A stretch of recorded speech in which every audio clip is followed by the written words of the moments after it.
For those of you who know my channel, follow my stuff, you know I did a video that a lot of you had watched about the reliability of the 100 series Land Cruiser for off-road, overlanding, etc. I still firmly believe that is an absolutely fantastic vehicle, but as you can tell, this is not a 100 series. So we recently bit the bullet and bought a new GX, and we're going to be traveling in that this summer and see how that goes. So before we go, obviously we made a few modifications like we always do with everything. There's some very cool features of this. There's no way of knowing until about 20 years from now if it's going to be as reliable as the older LX. So we'll keep you posted on that. But so far we've got about 9,000 miles on it, and it's been running very good. The power is amazing. It pulls trailer great. I never thought I would get 19 miles to the gallon plus in a Land Cruiser, which is pretty awesome. So for those of you who say, man, it's not a real Land Cruiser, yes, it's not a heavy duty Land Cruiser, but it is a Land Cruiser Prado, as you can see in other videos around the web that are really fantastically document what's happening. So one of the first things I did was utilize this storage space. It's got a very cool storage space underneath here where we can put all kinds of different stuff. And so I want to make a set of drawers for the back, but retain that storage was another thing, because that's really nice and handy to have. Another thing we did here was use this side storage compartment. And because this has a high amperage setup from the factory for an air compressor, this made a great place to mount the ham radio in here. It connected to the factory wiring harness back there. It's actually a 50 amp service, so plenty of power for that. It's hidden back in here, drilled a few ventilation holes, and I took the temperature of that radio, thanks Kevin for that idea, to see how hot the radio got. It really doesn't produce a whole lot of heat. So where we started on this process was these wonderful little tie-down hooks that are in the back of the GX. There's two at the back and there's two here, and they just flip up, flip flat. So they just pop out with a little screwdriver and then come out with one little 10mm bolt. So that is what we're going to use to secure the new drawer system in place. So you can see I've pulled these out. There's two recesses in here, one on either side, and that is where the whole drawer system is mainly attached. We're also going to use these two back pieces for a little stabilization.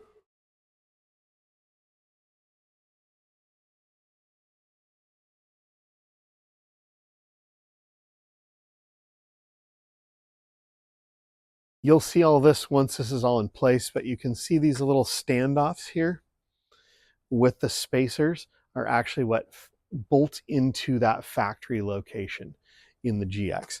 So go in there using all the factory locations, so you don't have to drill anything. Everything basically you could pull it out and you're not damaging anything. This will go on the front here. You can see this is a panel that just blocks it off from the front so stuff doesn't roll in underneath there. This is just covered with speaker box carpet, a little piece of 1/2-inch Baltic birch plywood. I got a charcoal color that matches the interior, perfect for the GX. You'll see this once this is in place. And here are the completed drawers. You'll see these drawers. I used Flex Seal on the top deck. There's my drawer system. I'm building this one for a good buddy named Jim. Just latches here, stained at the insides, gray. Drawer slides hold 260 pounds per drawer. These are covered with Flex Seal, as is the top deck that you'll see in there. The advantage of that is it's a rubberized coating, and so you can put groceries and things on there and nothing slides around. So we've used it a few times already. It's out right now because I'm fitting Jim's system in there, but you'll be able to see how the different pieces go together.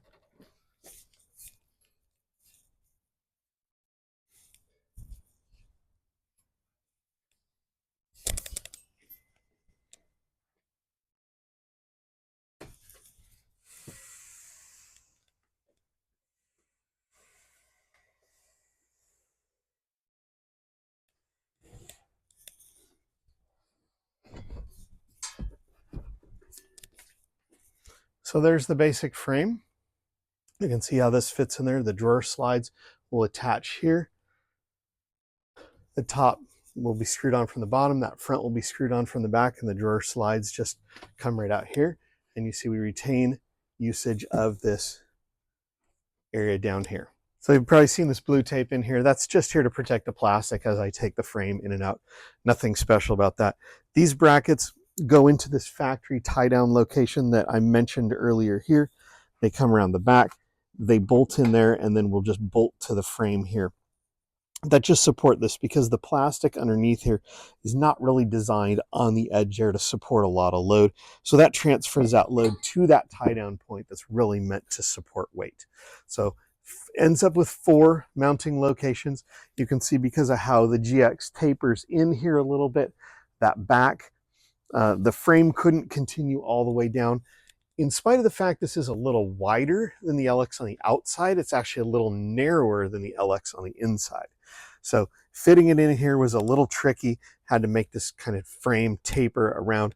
The floor also dips down toward the front. So you'll see that front bar is actually about 1.5 inches lower than these bars here to get down to bare on the floor there. So I went back and forth on a number of ways to connect the drawer slides, from drilling and tapping holes to welding nuts in there to a lot of different things. Finally settled on these coupler nuts that are just over 3/4 of an inch long. And because I use 3/4 inch 065 square tube for the whole thing, they fit in here really nicely. I just ground a tiny little bit off of one end. You can see there's one welded on there. So this will have a screw that goes in one side to hold the drawer slide on this side, and a screw on this side that holds the drawer slide on that side. On the center, those are also on the sides. So all the drawer slide mounts are welded to the frame. Here's the final setup all ready to go. We have the top that's screwed down here, the back that's screwed onto the back through the frame. You can see these drawer slides are all put in place here. Comes out ready. Drawers are ready to go in. And then it's ready to slide into the vehicle. Take those 2 bolts down, brackets on the back. Here you can see pretty much ready to go. Everything's all put together. Top's on, back is on, drawers are in. You can see the slides on the side here that this will just pop open here. These are removable slides with these little catches here.